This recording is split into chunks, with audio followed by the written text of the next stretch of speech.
Hello, good morning, good afternoon and good evening to all my dear students. कैसे हैं आप सभी? उम्मीद करता हूं आप सभी बढ़िया होंगे और अपने घरों में अच्छे से तैयारी भी कर रहे होंगे। ठीक है, सो गाइस, आप सभी को पता है हमने कंप्यूटर सेक्शन शुरू किया हुआ है। हम कंप्यूटर सेक्शन के कंप्यूटर हार्डवेयर पढ़ रहे हैं, जिसमें आपका कंप्यूटर हार्डवेयर में ही आपका जो सिलेबस इनपुट आउटपुट डिवाइसेस जो है वो हमने ऑलरेडी खत्म कर दिया हुआ है। इनपुट एंड आउटपुट डिवाइसेस जो है वो हमने खत्म कर दिया हुआ है। ठीक है, इसके बाद हम कर रहे थे, हमने शुरू किया था पिछली क्लास में स्टोरेज यूनिट या स्टोरेज डिवाइस जिनको आप बोल सकते हो। ठीक है, स्टोरेज डिवाइसेस। कंप्यूटर हार्डवेयर में इनपुट खत्म हो गया, आउटपुट खत्म हो गया, उसके बाद हमने स्टोरेज डिवाइसेस शुरू किया था। और स्टोरेज डिवाइसेस की आई थिंक हमारी क्लास आज दूसरी रहने वाली है। पिछली क्लास में स्टोरेज डिवाइसेस में बताया हमने कि स्टोरेज डिवाइसेस में कितने टाइप की होती हैं और उनको किस तरह से उसको एक ट्रीज में पूरा बना के बताया, अच्छे से डिटेल से बताया। और साथ ही साथ आपको बताया कि स्टोरेज डिवाइस के अंदर पहले स्टोरेज डिवाइसेस में प्राइमरी मेमोरीज होती है, सेकेंडरी मेमोरी होती है। ठीक है, और प्राइमरी में भी मैंने आपको बताया वोलेटाइल और नॉन वोलेटाइल मेमोरी। यहां तक आपको बताया था सारा कुछ, एक एक चीज आपको एग्जांपल के साथ मैंने पिछले ट्रीज में बताई थी। अगर आपने वो वीडियो नहीं देखी तो आपसे यही सुजेशन है, पहले वो देखो। अच्छे से मैंने ट्रीज से बताया था, मैक्सिमम क्वेश्चन आपके वहीं से बन जाते हैं। आपके जो स्टोरेज डिवाइसेस, या फिर आपको देखा होगा आपने कि आपको सिलेबस में इस तरह से लिखा होगा मेमोरी, और ये मेमोरी भी आपका स्टोरेज डिवाइसेस ही है। मेमोरी मतलब जो भी आपकी किसी भी टाइप की मेमोरी है वो है तो स्टोरेज डिवाइसेस ही, तो वो स्टोरेज डिवाइसेस के सिलेबस में हर एक चीज वो इंक्लूड हो जाएगी। तो जो मैंने आपको ट्री बताया उसमें मैक्सिमम क्वेश्चन आपके वहीं से बन जाते हैं कि पूछेगा बताओ इसमें से वोलेटाइल मेमोरी कौन सी है, नॉन वोलेटाइल मेमोरी कौन सी है, पावर के जाने पे कौन सी चीज जो है जो अपना डाटा लॉस कर देती है। इस तरह से मैक्सिमम क्वेश्चन आपके स्टोरेज डिवाइसेस के वहीं से बन जाते हैं। बट फिर भी अगर आपको डिटेल से पढ़ना हो तो वो हमने बताया था, पहले हमने शुरू किया था वोलेटाइल मेमोरी, उसके बारे में उसकी एग्जांपल्स पढ़ी, कैसे वोलेटाइल मेमोरी में कौन सी होती है, रैम होती है, फिर रैम के आगे बताया कौन कौन सी टाइप की, एक डी रैम होती है, एक एस रैम। आज हम पढ़ेंगे आगे नॉन वोलेटाइल के ऊपर। तो चलिए हेडिंग डाल दीजिए नॉन वोलेटाइल की।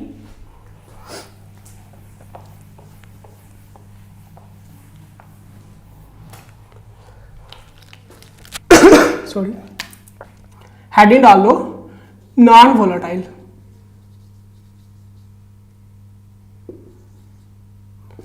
जिसमें हम नॉन वोलेटाइल कौन सा टाइप था ये, it is a part of primary memories. ठीक है, प्राइमरी मेमोरीज में वोलेटाइल और नॉन वोलेटाइल थे, उसी में नॉन वोलेटाइल हम करेंगे आज। नॉन वोलेटाइल में कौन सी मेमोरीज आती हैं, पहले तो ये पढ़ो। नॉन वोलेटाइल में आती हैं डाटा, जिसमें data remain intact when power gone. कौन सी मेमोरी है ये? जब आपका सिस्टम का, जब आप अपने सिस्टम के पावर को ऑफ कर देते हो, ठीक है, जब आपकी पावर चली जाती है या सिस्टम को आप बंद कर देते हो तो आपकी जो मेमोरी है वो फिर भी आपकी वहां पे ऑन रहती है, आपका डाटा लूज नहीं होता है। ऐसी मेमोरीज को आप क्या बोलते हैं? ऐसे स्टोरेज को नॉन वोलेटाइल मेमोरी या नॉन वोलेटाइल स्टोरेज बोलते हैं। इसमें आपकी एक एग्जांपल कौन सी, वो आएगी आपकी रोम। क्या आएगी? रोम। रोम क्या होती है? इसकी फुल फॉर्म लिख लो, इसकी फुल फॉर्म है रीड ओनली मेमोरी। इसकी फुल फॉर्म है रीड ओनली मेमोरी। ठीक है, तो अगर इसके फंक्शन की बात करें, रीड ओनली मेमोरी रोम के फंक्शन की बात करें, ठीक है, इसका एक ही प्रॉपर्टी है, वो है आपकी वॉर्म, WORM। वॉर्म की फुल फॉर्म लिख लो, वॉर्म की फुल फॉर्म है राइट वंस रीड मैनी। ठीक है, राइट वंस रीड मैनी कहने का मतलब कि आप रोम में एक बार ही लिख सकते हो। ठीक है, एक ही बार लिख सकते हो। कब? मैन्युफैक्चरिंग के टाइम एक ही बार लिख सकते हो, बट पढ़ उसको बार बार सकते हो। फॉर एग्जाम्पल, मैं आपको एग्जाम्पल पे बताऊंगा, आप सभी को अच्छे से समझ आएगा। जैसे कि आप देखो, पेन के साथ नोटबुक के ऊपर लिखते हो, फॉर एग्जाम्पल आप पढ़ रहे हो, नोट्स बना रहे हो, आपने पेन के साथ नोटबुक के ऊपर लिख दिया। अब देखो आपने लिखा एक ही बार नोटबुक के ऊपर लिख दिया, वो आपके नोट्स बन गए। अब आप उसको रीड कर सकते हो बार बार, ठीक है। उसको आप पेन को मिटा नहीं सकते, ठीक है। हालांकि वो अलग बात है कि आजकल कुछ नए गैजेट्स आए हुए जिससे हम पेन को भी मिटा सकते हैं, उसको छोड़ो। नॉर्मल मैं बात कर रहा हूं कि जैसे हम अपनी नोटबुक के ऊपर पेन से लिख दिया, लिखने के बाद क्या हुआ, आपने एक ही बार लिखा और बार बार उसको रीड कर रहे हो, और वही सेम प्रोसीजर आपका इसके ऊपर अप्लाई होता है रोम के ऊपर, कि क्या आप एक बार उसको लिख सकते हो बट पढ़ उसको बार बार सकते हो, बार बार उसको पढ़ सकते हो, बार बार उसको लिख नहीं सकते हो। ये आपका कहलाता है रोम, ठीक है। अब रोम होता कहां पे, ये मैं आपको बता दूं। मदरबोर्ड का मैंने आपको बताया था कंप्यूटर आर्किटेक्चर में, ठीक है। और मदरबोर्ड में आपका क्या क्या होता है, एक सीपीयू होगा, एक यहां पे आपकी रैम होगी, ठीक है, और यहीं पे आपकी पाई जाएगी रोम भी, रोम पाई जाएगी, ठीक है। रोम मैं यहां पे लिख रहा हूं, और अंदर जिसके ऊपर लिखा होता है बायोस, बायोस यानी कि बेसिक इनपुट आउटपुट सिस्टम, ठीक है। बायोस के नाम की रोम पाई जाती है। कहने का मतलब रोम के अंदर बायोस नाम का program at the time of manufacturing उसमें क्या किया जाता है, फिल किया जाता है, ठीक है। प्रोग्राम उसके अंदर डाला जाता है, ठीक है। तो यहां तक आपको पता चल गया कि नॉन वोलाटाइल ऐसी मेमोरी जब पावर गोन होने पे भी आपका डेटा जो है वो रहता है। इसकी एग्जांपल कौन सी, रोम यानी कि read only memory. Read only memory की आपको एग्जांपल बता दी किस तरह से, कि फॉर एग्जांपल आप उसमें एक बार लिख सकते हो, उसको आप दोबारा से लिख नहीं सकते बट पढ़ आप बार बार सकते हो। यहां तक हो गया, बता दिया आपको रोम मिलती कहां पे है, ठीक है। कहने का मतलब ये आपकी एक ऐसी मेमोरी है ना, अगर आप अपना सिस्टम 15 दिन तक, महीना भी बंद रखोगे, आप इसके अंदर जो इसका डाटा है वो वैसे का वैसा ही रहेगा। आप यहां से ऐसे समझ सकते हो, ठीक है। अब इसके कुछ पॉइंट्स लिखो, फिर उसी के माध्यम से आपको इसके बारे में और भी बताऊंगा। पहला पॉइंट लिखो, ROM is programmed, ROM is programmed, ROM is programmed at the time of manufacturing. कहने का मतलब कि रोम के अंदर जो प्रोग्राम डाला जाता है वो कब डाला जाता है, मैन्युफैक्चरिंग के टाइम, ठीक है। फॉर एग्जांपल कोई भी कंपनी का आपका लैपटॉप या कंप्यूटर है, वो जब वो कंपनी जब उसको बनाती है तो वो कंपनी को बोलती है कि इसमें आपने जो रोम डालनी है वो हमारे अकॉर्डिंग ही आपको डालनी है, ठीक है। जैसे हम चाहेंगे आपने सिर्फ वैसे ही रखना है, वैसे ही आपने उसके अंदर प्रोग्राम डालने हैं। इसके अलावा एक बार उसमें प्रोग्राम डाल दिए, आप उसको दोबारा उसको चेंज नहीं कर सकते, वो बार बार आप उसी को रीड कर सकते हो। कहने का मतलब आप उसी को चला सकते हो बार बार, ठीक है। दूसरा, बायोस नाम का आपका एक प्रोग्राम जो है वो इसके अंदर फिल किया जाता है, ठीक है।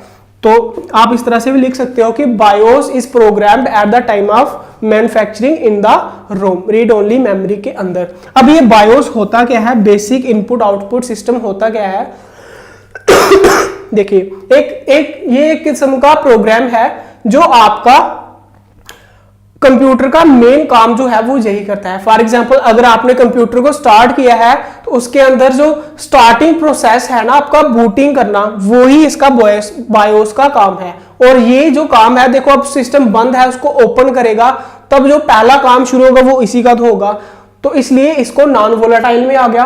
अब इसके बारे में हम डिटेल में पढ़ेंगे थोड़ा आगे जाके, ठीक है। आप सिर्फ इतना यहीं तक रखो कि बेसिक जो बायोस है वो एक प्रोग्राम जो है वो किसके अंदर डाला जाता है, रोम के अंदर डाला जाता है, ठीक है। यहां तक हो गया। अब देखो अब हुआ क्या, इतना तो आपको पता चल गया कि रोम जो है वो क्या की जाती है, जब मैन्युफैक्चरिंग जब बनाया जाता है तभी उसके अंदर डाली जाती है। बट बाद में कुछ ऐसा उन्होंने सोचा कि क्यों ना हम एक चीज ऐसी करें, रोम को हम करें अपडेट करें कि क्या हो कि हम उसमें प्रोग्राम जो है अपनी मर्जी से डाल सके, ठीक है। फिर क्या हुआ, यहां पे मिटाने को फिर आगे लिखते हैं, ठीक है। ऐसा सोचा गया कि रोम में हम कुछ ऐसा अपडेट करें, ठीक है। पहले तो मैंने आपको बता दिया रोम क्या होता है कि जब उस चीज को बनाया जाता है, उसी टाइम उसके अंदर प्रोग्राम फिल कर दिए, बार बार उसको पढ़ सकते हो बट उसको दोबारा से चेंज नहीं कर सकते। बट उन्होंने सोचा कि क्यों ना हम इसमें ऐसी अपडेट कर दे, ठीक है। एक होती है अपडेट, एक होती है अपग्रेड। इसके बारे में भी थोड़ा सा आप देख लो। एक होती है अपडेट, एक होती है आपकी अपग्रेड। इन दोनों में क्या डिफरेंस है ये भी कभी कभी पेपर में आ जाता है, ठीक है। अपडेट का क्या मतलब होता है? फॉर एग्जाम्पल आपका कोई सॉफ्टवेयर है ना, ठीक है, ठीक है, आपका कोई सॉफ्टवेयर है, उसमें कोई माइनर चेंजेस करनी है। फॉर एग्जाम्पल व्हाट्सएप है, ठीक है ना, व्हाट्सएप है, इसमें कुछ ना कुछ चेंजेस होती रहती है, छोटी छोटी उसमें चेंजेस कर दिए, ठीक है, उसी रहा वो व्हाट्सएप का व्हाट्सएप ही रहा, बट उसमें छोटे छोटे चेंजेस कर दिए, ये आता है आपका अपडेट के अंदर। अब अपग्रेड की एग्जांपल देखो, जैसे देखो पहले आती थी आपकी विंडो 7, फिर विंडो 8 आ गई, फिर विंडो 9, विंडो 10, इस तरह से मतलब आपकी पूरे का पूरा ऑपरेटिंग सिस्टम ही चेंज हो गया। ये होती है आपकी अपग्रेडिंग। अपग्रेड करना कि उस चीज की जगह दूसरी चीज, नई चीज ला के रख देना, ये कहलाती है आपकी अपग्रेड। और उसी चीज को थोड़ा सा मतलब न्यू करके थोड़ा सा और चेंजिंग लाना उसमें, उसको कहते हैं अपडेट। तो रोम को भी अपडेट किया गया, ठीक है, और आपका नया एक आपको मिला रोम की जगह, वो आया आपका पी रोम। उसको क्या कहते हैं? पी रोम आया आपका, that is P ROM. P ROM का क्या मतलब है? पी रोम की फुल फॉर्म है programmable read only memory, read only memory, ठीक है। इसमें क्या हुआ? प्रोग्रामेबल रीड ओनली मेमोरी में क्या हुआ? आपको जो रोम दी गई वो क्या थी? एक ब्लैंक मेमोरी आपको दी गई, ठीक है, ब्लैंक मेमोरी दी गई। आपने क्या करना है? अपने हिसाब से उसमें लिखो, बट क्या हुआ? एक ही बार आप लिख सकते हो, उसको दोबारा से उसको मिटा नहीं सकते, ठीक है। तो इसके पॉइंट्स लिखो क्या क्या। पहले तो आपका क्या आएगा? पहले तो आपका आएगा it is a blank memory. ये एक तरह की क्या थी? ब्लैंक मेमोरी थी, ठीक है। और program can be write, program can be write, program को हम लिख सकते हैं, ठीक है, प्रोग्राम को हम लिख सकते हैं, बट क्या? कैन राइट वंस, ठीक है। इसमें भी क्या है कि हम एक ही बार राइट कर सकते हैं। तो ये था आपका पी रोम का क्या, कि हमें एक तरह की ब्लैंक मेमोरी दी गई, उन्होंने बोला कि आप अपनी मर्जी से इसमें लिख सकते हो, इसमें एक ही बार, बट वो एक ही बार आप लिख सकते हो, ठीक है। ब्लैंक मेमोरी दी गई, आप अपनी मर्जी से उसमें प्रोग्राम लिख सकते हो, बट सिर्फ एक ही बार, उसको दोबारा से मिटा नहीं सकते। फिर इसमें अपडेट किया गया, फिर आई आपकी ईपी रोम, क्या? ईपी रोम। फिर आई आपकी ईपी रोम, ठीक है। इसमें क्या रहा? ईपी रोम की फुल फॉर्म ये आई इरेजेबल। फिर उसके बाद सीधा वही आ गया आपका प्रोग्रामेबल रीड ओनली मेमोरी, ठीक है। ऊपर से उतार लेना ये पूरा का पूरा, ठीक है। अब ये क्या था? ये भी एक किस्म की क्या थी? आपकी ब्लैंक मेमोरी थी, it is also blank memory,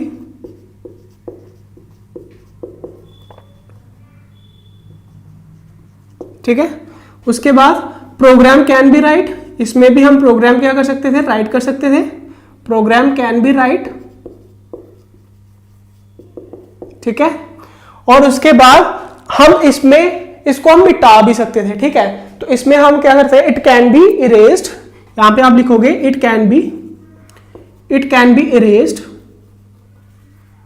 bye ultraviolet radiation. किससे मिटा सकते थे?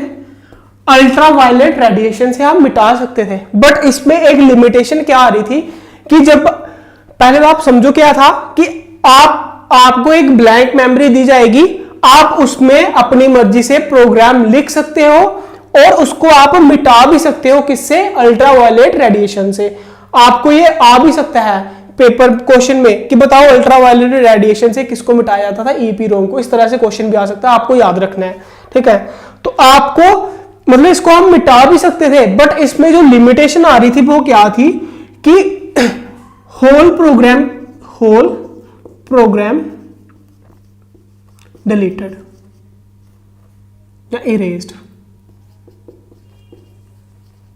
ठीक है, जब आप इसको अल्ट्रावायलेट रेडिएशन से मिटाते थे तो क्या होता था, इसका पूरा का पूरा प्रोग्राम ही इरेज हो जाता था। ठीक है, इसकी ये थोड़ी सी लिमिटेशंस आ रही थी। क्या हुआ, पहले रोम को अपडेट किया, आया आपका पी रोम। पी रोम में क्या था, आपको ब्लैंक मेमोरी थी, उसमें आप लिख सकते थे। फिर उसके बाद ईपी रोम आ गया, लिख सकते थे, उसको मिटा भी सकते थे। ठीक है, मिटा भी सकते थे, लेकिन मिटाने से क्या होता था, सारा का सारा फिर से पूरा ब्लैंक हो जाता था।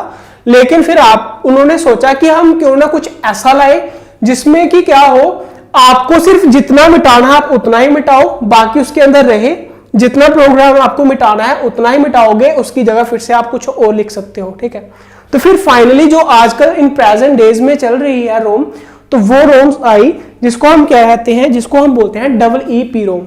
ठीक है, आई होप यहां तक आपने लिख लिया हुआ था।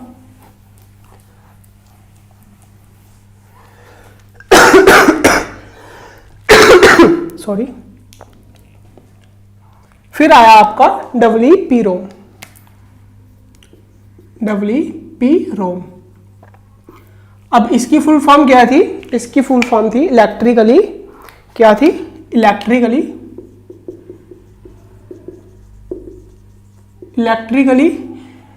उसके बाद एक सेकंड, इलेक्ट्रिकली इरेजेबल। ठीक है, इलेक्ट्रिकली इरेजेबल। ठीक है, इलेक्ट्रिकली इरेजेबल, उसके बाद फिर से आपका प्रोग्रामेबल रीड ओनली मेमोरी, जो हम ऊपर से लिखते आ रहे हैं, ये सारा आगे रिपीट कर लेना। ठीक है, सिर्फ पहला जो आपका चेंज हो रहा है वही चीज मैं आपको लिखवा रहा हूं। ठीक है, electrically erasable programmable read only memory आपकी इसकी फुल फॉर्म आ गई। ठीक है, तो इसमें क्या था, it is a blank memory, ये ब्लैंक मेमोरी भी थी। उसके बाद इसमें और क्या था, प्रोग्राम कैन बी राइट, इसमें प्रोग्राम लिख भी सकते थे,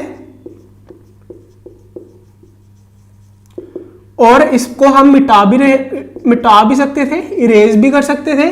और देन उसके बाद इरेज कैसे, सारा का सारा नहीं, हम इसको इरेज्ड बाय इलेक्ट्रिकली, यहां पे देख लो कैसे मिटाते थे, इलेक्ट्रिकली। ठीक है, इलेक्ट्रिकल सिग्नल से हम इसको मिटाते थे, इलेक्ट्रिकली इसको हम मिटा भी सकते थे, और अपनी मर्जी से जितना हमें चाहिए हम उतना ही मिटा सकते हैं। तो फाइनली इन प्रेजेंट डेज आपका जो सिस्टम में जो आ रहे हैं रोम, वो कौन से हैं, डबल ई पी रोम आपके वर्किंग है, कि आप अपनी मर्जी से उसको इरेज कर सकते हो, अपनी मर्जी से जो चीज आपको डिलीट करनी है वो डिलीट कर सकते हो, इंसर्ट करनी है प्रोग्राम वो इंसर्ट कर सकते हो। ठीक है, तो ये था आपका नॉन वोलाटाइल के अंदर रोम का पूरा प्रोसीजर, कि क्या क्या किस तरह से आपका कन्वर्ट आगे आगे अपडेट्स आई। ठीक है, अब कुछ एक और इंपॉर्टेंट पॉइंट्स लिख लो कि रोम जो है उसको हम क्या बोलते हैं। ठीक है, तो रोम को it is also known as permanent memory. ठीक है, रोम को, ठीक है, रोम को क्या बोलते हैं, it is also known as permanent memory, क्योंकि ये क्वेश्चन में आया हुआ था इसलिए मैंने आपको बता दिया परमानेंट मेमोरी, कि परमानेंट मेमोरी किसको बोलते हैं, तो रोम को it is also known as permanent memory. और आपकी ईपी रोम और डबल ईपी रोम जो है ये क्या कहलाएंगी, ईपी रोम और डबल ई पी रोम, इसको कहते हैं, इन दोनों को कहते हैं सेमी परमानेंट मेमोरी। ठीक है, इसको हम बोलते हैं semi permanent memory. So guys, ये था आपका किसका कंसेप्ट, नॉन वोलाटाइल के अंदर रोम का कंसेप्ट। आई होप अच्छे से आपको समझ आई होगी, और सारे डाउट्स आपके जो अभी तक थे आपके मेमोरी को लेके वो आपके कुछ ना कुछ क्लियर हो गए होंगे। ठीक है, सो गाइस नेक्स्ट बढ़ते हैं हम।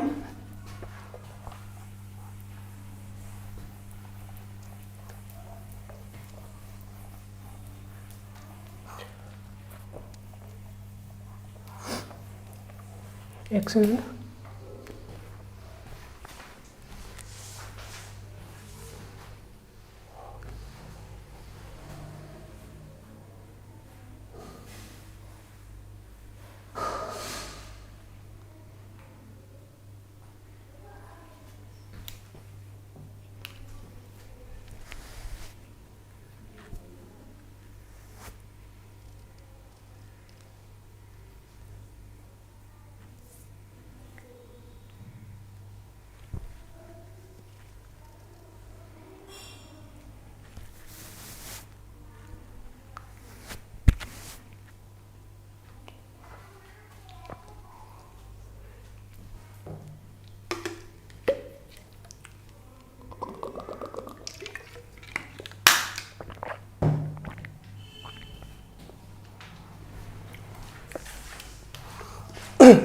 सो गाइस अभी आप हेडिंग डाल दीजिए, छोटा सा पॉइंट कर लेते हैं। एक आती है आपकी मेमोरी में, नॉन वोलेटाइल के अंदर ही आप इसको रख सकते हो, ठीक है, या फिर आप अलग से पॉइंट देख लो।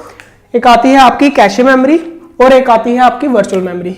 इनका कंसेप्ट हम पढ़ लेते हैं, ठीक है। एक होती है आपकी कैशे मेमोरी। कैशे मेमोरी जो है ये कौन सी मेमोरी होती है, इसके बारे में हम पढ़ते हैं। सो गाइस एक स्ट्रक्चर के हिसाब से बताऊंगा आपको। फॉर एग्जांपल आपका यहां पे है हार्ड डिस्क। हार्ड डिस्क से जब डाटा आता है वो कहां पे जाता है, सबसे पहले जाता है आपका रैम के पास। ये स्ट्रक्चर बताया हुआ मैंने आपको। हार्ड डिस्क के आगे आपका जो डाटा है वो जाता है रैम के पास। रैम के बाद आगे कहां जाता था, रैम के बाद सीधा सीपीयू के पास जाता था। बट रैम के बाद भी कुछ डाटा जो है आपका टेम्पररी स्टोर होता है कैशे मेमोरी के अंदर, ठीक है। कैशे मेमोरी के अंदर, कैशे मेमोरी के बाद आपका जाता है सीपीयू के पास, जहां पे क्या होती है आपकी सीपीयू के पास, ठीक है। यहाँ पे आपके जो भी काम होके यहाँ पे इनपुट और आउटपुट के रूप में बाहर जाता है, जो आपको मॉनिटर के ऊपर शो होता है, ठीक है। ये आपका मेन प्रोसीजर रहता है। तो cache memory it is a memory present between RAM and CPU. RAM और सीपीयू के बीच में मेमोरी आती है, ठीक है। फॉर एग्जांपल जो सीपीयू के पास आएगी मेमोरी, वो टेम्परेरी कहां पे स्टोर होगी, आपकी कैशे मेमोरी के अंदर, ठीक है। ये ज्यादा बड़ी नहीं होती है, फ्यू एमबीज की होती है कैशे मेमोरी। आप अपने एंड्रॉइड मोबाइल में भी देख सकते हो, जब आप फाइल मैनेजर देखते हो तो आपको वहां पे कैशे मेमोरी का कुछ अलग से फोल्डर अपने आप आ जाता है, ठीक है। ज्यादा लार्ज नहीं होता है, फाइलें बहुत बड़ी होती हैं, बट उसका कुछ फ्यूज एमबी की फाइल बन जाती है अपने आप ही। वो कौन सा स्टोरेज कौन सी मेमोरी होती है, वो एक टेम्परेरी मेमोरी होती है। तो मतलब ऐसे टेम्परेरी आप देख सकते हो, ठीक है, जो सीपीयू और रैम के पहले बीच में आती है, ठीक है। तो यहाँ पे डाटा स्टोर होने के बाद फिर से बाद में आपका कहा जाता है सीपीयू के पास, ठीक है। तो इसके पॉइंट लिख लो पहले। It is the fastest memory. इसका ये क्वेश्चन बड़े बार आया हुआ है कि बताओ फास्टेस्ट मेमोरी कौन सी है। तो फास्टेस्ट मेमोरी आपकी कौन सी आएगी, cache memory. It is the fastest memory. एक तो ये पॉइंट। दूसरा आपका आएगा it is a present between, जो अभी बोला मैंने आपको, इट इज प्रेजेंट बिटवीन किसके अंदर, सीपीयू एंड रैम के बीच में पाई जाती है आपकी कैशे मेमोरी। और क्या, the closest memory of CPU. ये भी क्वेश्चन में आया हुआ, सीधा सीधा मेन पॉइंट ही आपको वो बता रहे हैं जो आपके इंपॉर्टेंट है एग्जाम के पॉइंट ऑफ व्यू से। तो the closest memory of CPU, the closest memory of CPU. अगर आपको यहाँ पे लिखा हुआ नहीं दिख रहा होगा तो आप एक काम करना, जैसे जैसे मैं बोल रहा हूँ वैसे वैसे आप लिख सकते हो, ठीक है। क्योंकि मुझे ऐसे लग रहा है कि मैं थोड़ा छोटा छोटा लिख रहा हूँ, बट फिर भी हम जहाँ पे जो पूरा मिक्स फिक्स हो सके उतना ही मैं लिखवा रहा हूँ आपको, ठीक है। तो अगर आपको नहीं पता चल रहा तो आप इस तरह से भी, आप मैं बोल रहा हूँ पीछे पीछे लिख सकते हो कि क्या, कैशे मेमोरी जो है ये रैम और सीपीयू के बीच में पाई जाती है और ये सबसे फास्टेस्ट मेमोरी भी मानी जाती है, ठीक है। और प्रेजेंट किसमें, सीपीयू और रैम के अंदर, ठीक है। और ये सीपीयू की सबसे क्लोजेस्ट मेमोरी भी है, ठीक है। और मेमोरी कैपेसिटी की बात करें, इसकी मेमोरी कैपेसिटी की, तो ये फ्यू एमबी आप लिख सकते हो इसमें, ठीक है। कुछ ही एमबी की ये फाइल होती है, ठीक है। ये था कंसेप्ट आपका कैशे मेमोरी का। अभी पढ़ लो आप वर्चुअल मेमोरी कौन सी होती है।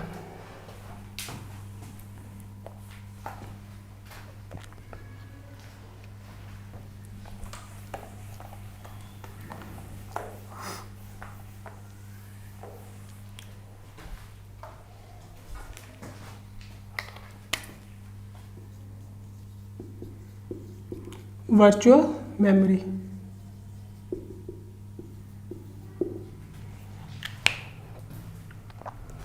इसके पॉइंट लिख लो पहले। It is known as extended RAM, it is known as extended RAM, ठीक है। दूसरा इसका पॉइंट लिखोगे, it is used after the full of RAM, it is used after the full of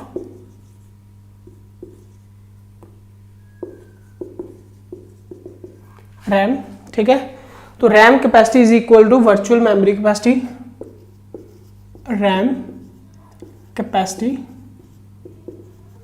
equal to virtual memory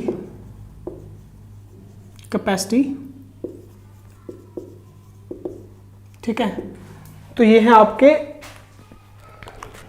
कुछ points main, ठीक है, virtual memory के। अब वर्चुअल मेमोरी होती क्या है ये आपको बताता हूं गाइस। फिर से वही स्ट्रक्चर के ऊपर आते हैं। क्या ये थी आपकी hard disk, hard disk, hard disk से डाटा आपका कहां पे आएगा, रैम के अंदर, रैम के अंदर, रैम के बाद सीपीयू के पास, और सीपीयू के पास आगे आपका मॉनिटर के ऊपर। अब देखो फॉर एग्जांपल आपने क्या किया, फोटोज हैं आपके पास एक किस्म से, जैसे आपकी एक्सटर्नल मेमोरी में फोटोज हैं। ठीक है, आपने एक एक करके कहां पे देखनी है, मॉनिटर के ऊपर। आपने पहली यहां से पिक्चर उठाई, ठीक है, रैम के पास जाएगी, पहले रैम अपना डाटा यूज करके आपको किसके ऊपर, सीपीयू के पास जाके मॉनिटर पे शो होगी, यही प्रोसेस रहता है। ठीक है, तो मान लो आपके पास रैम जो है वो है 512 MB की, एक फोटो है आपकी 1 MB की। ठीक है, तो आपकी कितनी कितनी ये मेमोरी पूरी की पूरी कितनी, 512 MB। ठीक है, ऐसे एक एग्जांपल के तौर पे आपको बता रहा हूं कि 512 MB यानी कि 512 जो फोटो है आपकी, पिक्चर्स इमेजेस जो है वो आपको मॉनिटर के ऊपर शो होगी।